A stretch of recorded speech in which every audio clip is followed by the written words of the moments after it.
જય શ્રી કૃષ્ણ, સ્વાગત છે તમારું મારા નવા વિડીયોમાં। જો આજે આપણે બ્લોગની શરૂઆત શાંતિથી કરીએ છીએ, કેમ કે આજ સવારથી કામ હાલે છે ને જો માથું ઓરવાની પણ આજ વાર નથી મળી, એટલું કામ હતું। તો આજે એટલે કે આજે આપણે ઘઉં ભરવાના છે, વરસના લસણ ભરવાનું છે, એટલે સવારથી એ જ કામ હાલે છે। સાથે સાથે કાલે વરસાદ આવ્યો હતો તો એના લીધે કામ વધારે વધી ગયું હતું। તો આજે આપણે લસણ લઈ આવ્યા છીએ અને ઘઉં પણ આવી ગયા છે, પણ ઘઉં તો આજે નહીં કરીએ કેમ કે આજે લસણનું કામ હાથમાં લેવાનું છે। તો લસણ લઈ અને આપણે બધું લસણ સુકાવી દીધું છે ઉપરના રૂમમાં, કેમ કે ઉપરનો રૂમ ખાલી હોય એટલે અહીંયા આગળ વાંધો ના આવે। તમે વરસનું લસણ એકસાથે ભરો છો કે નહીં મને જરૂર કહેજો। અત્યારે તો લીલું લસણ છે એટલે આપણે એને 2 દિવસ તો પંખા નીચે સુકાવવું પડશે, અને પછી હું તમને બતાવીશ કે હું એને કેવી રીતે ભરીને રાખું છું કે જે આખું વરસ એવું ને એવું રહે છે, બગડતું નથી।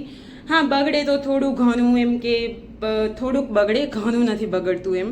આપણે એને શેલીમાં માટલામાં ભરીને રાખીએ છીએ જેથી તે બગડતું નથી। તો હું તમને આગળ જરૂર બતાવીશ કે હું કેવી રીતે લસણને, વરસ આખાના લસણને કેવી રીતે ભરીને હું રાખું છું। ને અત્યારે આપણે છત ધોઈ લીધી છે કેમ કે વરસાદના લીધે છત પણ બહુ જ ખરાબ થઈ ગઈ હતી, અને લસણ પણ પાથરી નાખ્યું છે ખાટલા ઉપર, જેથી તેને ઉપરથી નીચેથી બંને બાજુથી હવા લાગે તો તે બગડે નહીં અને જલ્દી સુકાઈ જાય। અને સુકાઈ જશે, 2-3 દિવસ લાગશે એને પંખા નીચે સુકાતા, અને સુકાઈ જશે પછી આપણે એને માટલામાં શેલી નાખી અને ભરી લેશું। અને હા, બીજું એ કે ઘઉં પણ આવી ગયા છે। આમ તો છોકરાઓની પરીક્ષા પતે એટલે આપણને એમ થાય કે વેકેશન, આપણે બહાર ફરવા જઈએ કે આપણને શાંતિ થોડીક, કે મૂડ આઉટસી કે આરામ કરશી, પણ એવું કાંઈ હોતું નથી। છોકરાઓનું વેકેશન પડે ત્યાં તો ઘઉં આવી જાય, મસાલા આવી જાય, લસણ આવી જાય, આખા વરસનું ધાન છે, લસણ છે, મસાલા છે, બધું ઉનાળામાં આપણે ભેગું કરીને રાખવાનું હોય, એટલે આપણું તો વેકેશન હોતું જ નથી। આપણું આખું વેકેશન આમાં જ પૂરું થઈ જાય। તો આજથી મેં શરૂઆત કરી છે, એટલે કે આજ તો પહેલાં લસણનું કામ પતાવી લઈએ, લસણને પાથરી અને 2 દિવસ સુકાવી દઈએ, ત્યાં સુધી ઘઉં થઈ જશે, પછી આપણે મસાલા હાથમાં લેશું। પહેલાં તો આજે છત ધોવાની હતી, એ કામ તો થઈ ગયું અને લસણનું કામે થઈ ગયું। હવે જોઈએ, જો રાતે વાર મળશે તો આપણે ઘઉંનું કામ હાથમાં લઈશું, નકર પછી કાલે વાત। અને હા, તમે ઘઉંમાં તેલ દઈને મિક્સ કરીને રાખો છો કે બોરિક પાવડર દો છો, મને કમેન્ટ કરીને જરૂરથી કહેજો। જો કે મારા ઘઉં પણ બગડતા નથી વરસ સુધી, હું તેલ દઈને રાખું છું, પણ ઘણા એવું કહે છે કે એરંડિયું તેલ ખાવાથી પગ દુખે કે ગુડા દુખે, એવું થાય છે, પણ મને હવે બહુ વધારે ખ્યાલ નથી, એટલે હું તમારે બધાને પૂછું છું, તો મને જરૂર કમેન્ટ કરીને કહેજો, કેમ કે હું તો આટલા વર્ષથી આ તેલ દઈને જ રાખું છું। તો ચાલો, ઉપરનું બધું કામ પતી ગયું છે, હવે આપણે નીચે જઈએ।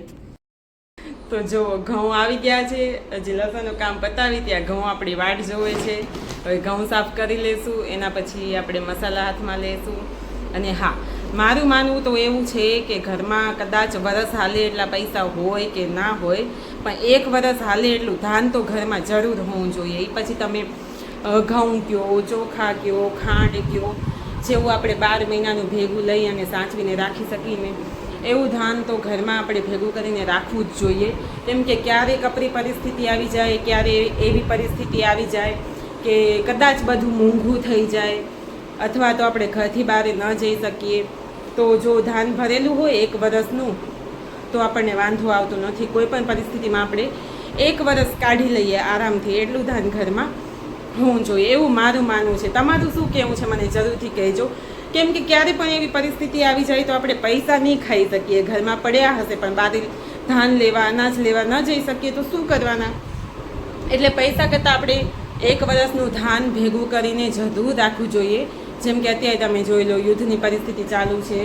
હવે મને એના વિશે બહુ વધારે ખબર નથી, પણ મારા ખ્યાલથી હજી હાલે છે યુદ્ધ, તો હજી વસ્તુ મોંઘી થવાની છે, તેલના ભાવ તો વધી ગયા છે। અને હા, આજે પણ મને ખબર પડી કે ઘઉં તો મેં લઈ લીધા, પણ પછી ઘઉંના ભાવ પણ વધી ગયા છે। તો હવે મને લાગે છે ધીમે ધીમે બધી વસ્તુના ભાવ વધશે, તો સારું છે કે મેં આ વરસ 1 વરસનું ધાન વેલેસર લઈ લીધું છે, પણ હા, મારે હજી મસાલા લેવાના બાકી છે, તો હવે જોઈએ એના ભાવમાં વધારો થયો છે કે નહીં।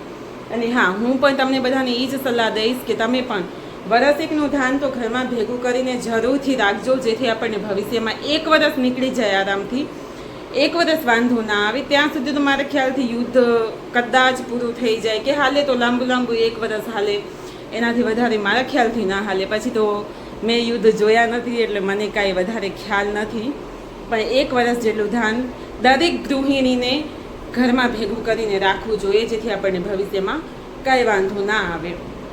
અને હા, ઘઉંને તો આપણે હવે રાતે શરૂઆત કરશું. ઘઉંને આપણે રાતે હાથમાં લેશું, કેમ કે હજી જમવાનું બનાવવાનું બાકી છે અને યુગ પર ટ્યુશન ગયા છે તો એમને લેવા જવાના બાકી છે. તો આજે તો આપણે આટલું જ કરશું કે જે લસણનું કર્યું એ અને છત સાફ કરી એ બસ. અને હવે રાતે જો વાર મળશે તો ઘઉં હાથમાં લેશું. અને હા, આજે તો નવું લસણ આવ્યું છે એટલે જમવામાં તો આજે બનાવવાનું છે ચટણી અને રોટલી, કેમ કે લસણ કેવું છે એ પણ ખબર પડી જાય અને નવા લસણની ચટણી સારી થાય છે. એટલે આપણે આજે તો જમવામાં એ જ બનાવવાનું છે.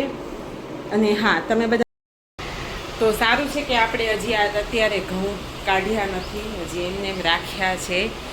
નકા આવા વરસાદમાં ઘઉં સાફ કરીએ તો નક્કી બગડી જાય, કેમ કે ઘઉંને ભેજ લાગી જાય. એટલું સારું છે કે હજી આપણે કાઢ્યા નથી ઘઉં.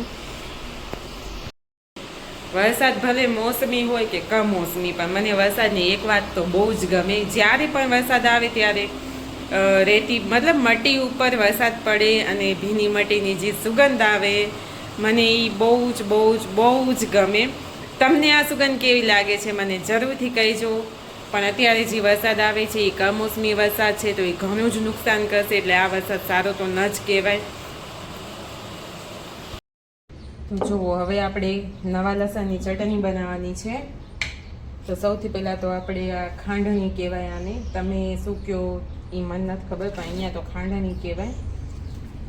તો ખાંડણીમાં આપણે લસણ લઈ લઈશું.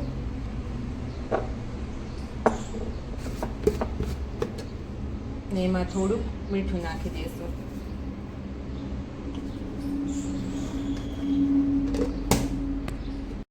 ને સારી રીતે આપણે ખાંડી લઈશું.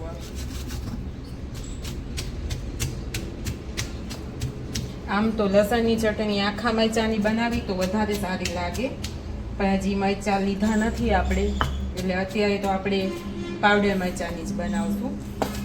જ્યારે આખા મરચાં આવશે ત્યારે હું તમને એ પણ બતાવીશ કે એની ચટણી કેવી રીતે બને. તો આને સરસ રીતે આપણે એકદમ સરસ ખાંડી લઈશું.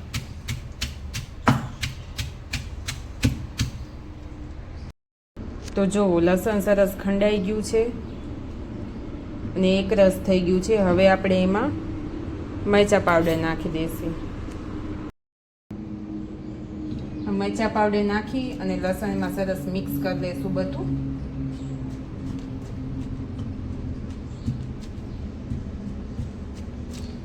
આ ચટણી સાથે ખીચડી, રોટલી અને પાપડ હોય એટલે ખાવાની મજા આવી જાય. કોઈ પણ હોટલનું ખાવાનું ખાઓ તમે, એનાથી પણ સારું આ સાદું ખાવાનું લાગે.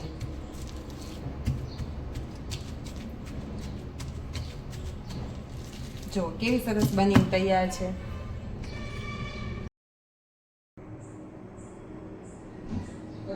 તો જો સાંજનો સમય થઈ ગયો છે અને સરસ દેશી ખાવાનું પણ તૈયાર થઈ ગયું છે. ખાવામાં આજે ખીચડી, નવા લસણની ચટણી, ફુલકા રોટલી અને ગાયના દૂધની છાશ, આવું દેશી ખાવાનું છે આજે. તો ચાલો હવે જમી લઈશું અને સાંજનું બધું કામ પતાવશું. ત્યાં સુવાનો સમય થઈ જશે. એટલે આજના વિડીયોમાં આટલું જ. ફરી કાલે મળીશું નવા વિડીયોમાં. ત્યાં સુધી જય શ્રી કૃષ્ણ. અને હા, મારી ચેનલને સબસ્ક્રાઈબ કરવાનું ના ભૂલજો અને લાઈક, શેર અને કમેન્ટ કરવાનું ના ભૂલજો.